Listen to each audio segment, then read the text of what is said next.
ეს რომ დაახატეს, ძალიან ლამაზი იყო, ანუ გამომვლელები იდგა და სურათებს უღებდა და მეც კიდე გადავუღე ჩემს ბიჭს მაკედელზე სურათები. გამომვლელი ყველა ათვალიერებდა და დღეს ეხა შევამჩნიე რომ გადაჯღაბნილებია და ძალიან ცუდია.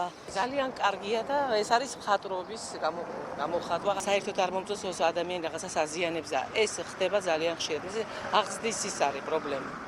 ადამიანი უნდა იზრდებოდეს ოჯახში, ოჯახიდან და რო გამოდის გარდა კედლის გარდა მეგერ ქუჩას აზიანებენ და გაკეთებულს აზიანებენ სილამაზეს. სამწუხაროდ ამ ახალგაზრდებმა ვერ გაარჩიეს ეთყობა ლამაზი კედელი ულამაზო კედელისაგან. თქვათ არიციან რაცა ესთეტურის დაფასება არ უსწავლიათ.